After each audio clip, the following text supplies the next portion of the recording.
Asal-usul kota Natal. Natal adalah sebuah kota penting yang memiliki sejarah panjang di Kabupaten Mandailing Natal, yang terletak di pantai barat Sumatera Utara. Sejak dahulu kala, Natal sudah dikenal sebagai jalur strategis perdagangan penting ke pesisir Sumatera bagian barat. Berbicara tentang asal-usul penamaan Natal, paling tidak ada 3 versi. Versi yang pertama, versi Indra Sutan dan Datu Imam. Versi yang kedua, versi Mandailing. Versi yang ketiga, versi Portugis. Versi yang pertama yaitu berawal dari pengembaraan seorang pangeran dari kerajaan Indrapura bernama Indra Sutan. Sekedar diketahui, kerajaan Indrapura tergabung dalam kerajaan Pagaruyung di Minangkabau. Raja Indrapura ini memiliki 2 anak laki-laki, yaitu Pangeran Indra Bagindo dan Pangeran Indra Sutan. Sesuai ketentuan tradisi kerajaan, yang berhak menjadi putra mahkota adalah anak pertama, yaitu Pangeran Indra Bagindo. Di saat Raja Indrapura telah memasuki usia senja, maka tampuk kekuasaan pun diserahkan kepada putra mahkota Pangeran Indra Bagindo. Nah, sesuai tradisi di kerajaan Indrapura, mengharuskan putra mahkota kedua harus pergi merantau setelah putra mahkota utama dinobatkan menjadi raja. Saat itu jugalah Pangeran Indra Sutan mendapat titah harus pergi merantau menemukan wilayah lain untuk dijadikan kerajaan baru. Kerajaan baru itulah yang kelak akan dipimpinnya. Sebelum berangkat, Pangeran Indra Sutan melakukan beberapa persiapan. Dia mengumpulkan sejumlah pengikut setia untuk menemani selama pengembaraan nanti.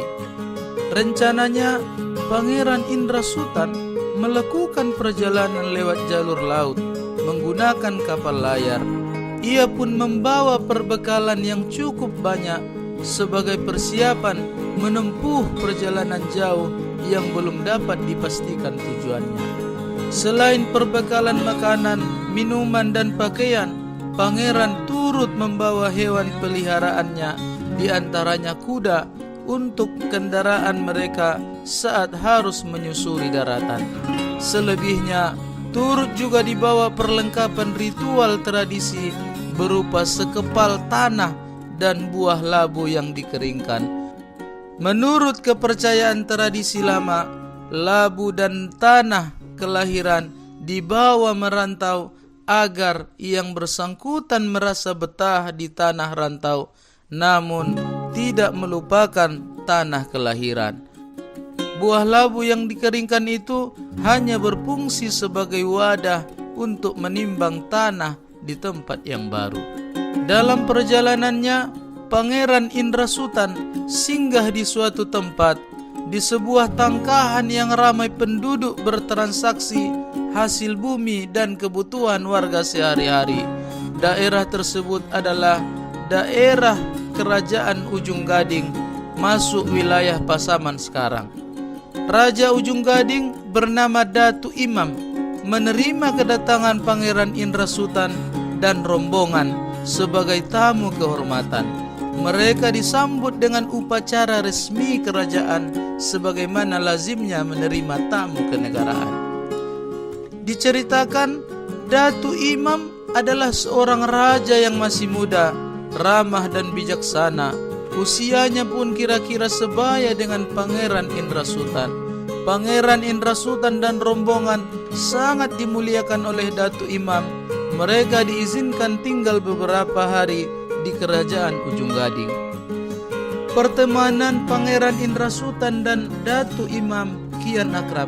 Selama beberapa hari tinggal di kerajaan Ujung Gading, membuat Pangeran Indra Sutan mengetahui kalau di kerajaan Ujung Gading tengah terjadi kemelut pertentangan kelompok sosial tertentu dengan kerajaan. Singkat ceritanya, ternyata konflik semakin menajam yang membuat Datu Imam kian terdesak. Bahkan diketahui Datu Imam dan keluarganya pun menjadi sasaran utama dari kelompok yang memberontak. Oleh karena itu, Datu Imam pun akhirnya ikut bersama Pangeran Indra Sultan berpetualang mencari daerah yang cocok untuk mendirikan kerajaan baru. Rombongan 2 kapal dari Pangeran Indra Sultan dan Datu Imam pun kemudian bergerak menyusuri perairan Sumatera bagian barat. Berhari-hari kapal-kapal itu berlayar menembus badai dan gelombang. Akhirnya mereka tiba di sebuah pantai yang landai dan indah dipandang mata.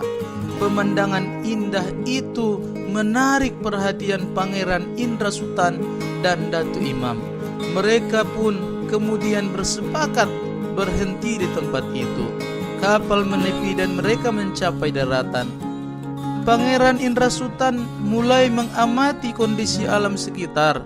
Tidak jauh dari tempatnya berdiri, terlihat muara sungai yang memenuhi syarat menjadi pelabuhan.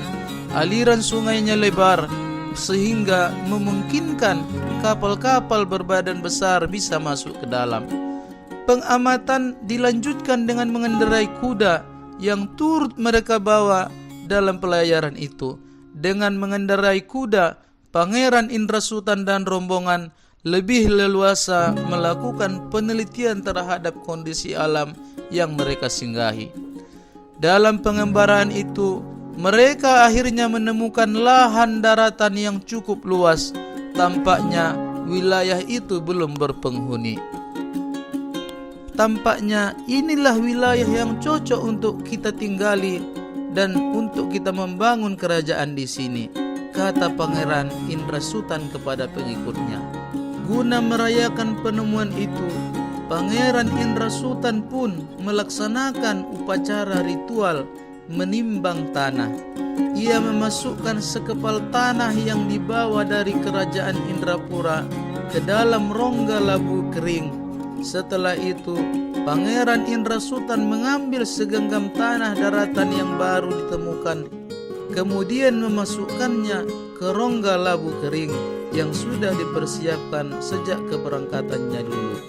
Labu kering yang berisi sekepal tanah kelahiran dan sekepal tanah daratan yang baru didatangi itu ditimang-timang menggunakan kedua tangannya. Ritual ini mereka sebut sebagai ritual menimbang tanah, sebagai simbolis pembukaan lahan baru di tanah rantau. Sesuai kondisinya yang luas dan landai, tanah ini kita namai Ranah Nandata, ucap Pangeran Indra Sultan disambut tepuk tangan dan sorak-sorai pengikutnya. Mereka optimis Ranah Nandata dengan potensi alamnya merupakan daerah yang akan membawa kemakmuran penghuninya kelak. Air sungai yang mengalir di area lahan yang luas bisa menopang pertanian. Sungai itu cukup lebar, bermuara ke laut, bisa dijadikan jalur transportasi, mengangkut hasil bumi dan perdagangan. Sementara muara sungai akan dijadikan pelabuhan perniagaan. Sejak saat itu, daerah yang landai dan luas itu memiliki nama Ranah Nandata, artinya tanah yang datar. Lama-kelamaan sebutan Ranah Nandata oleh penduduk disingkat menjadi Nata.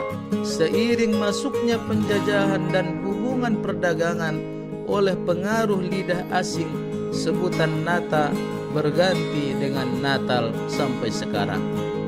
Dikisahkan Pangeran Indra Sultan dan Datu Imam meluaskan pengembaraan di daerah sekitarnya sehingga menemukan daerah baru lagi yang mereka beri nama Linggabayu yang terletak di hulu Ranah Nandata, cikal bakal Natal.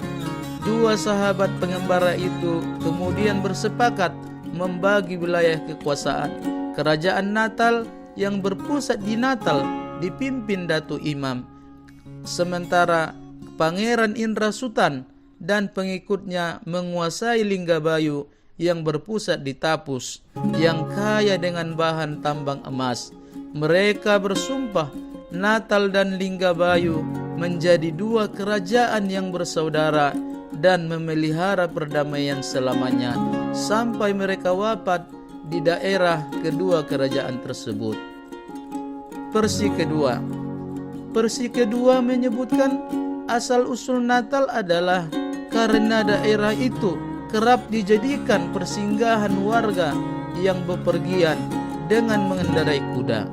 Penduduk yang umumnya tinggal di daerah pegunungan saat melintasi kawasan itu, tepatnya di daerah Tor Pangolat, sering beristirahat karena takjub melihat pemandangan nan indah. Dari situ terlihat tanah yang landai dan luas, terlihat hingga bertemu dengan lautan. Karena takjub, warga hampir tak percaya dengan apa yang dilihatnya di depan mata. Ahado nataridai, artinya apakah gerangan yang kita lihat itu? Awalnya sebutan nataridai akrab untuk menyebutkan daerah yang tak bernama itu. Lama-kelamaan nataridai disingkat menjadi Natar. Kemudian pengaruh lidah asing Natar, penyebutannya bergeser menjadi Natal. Versi ketiga ini adalah versi orang Portugis.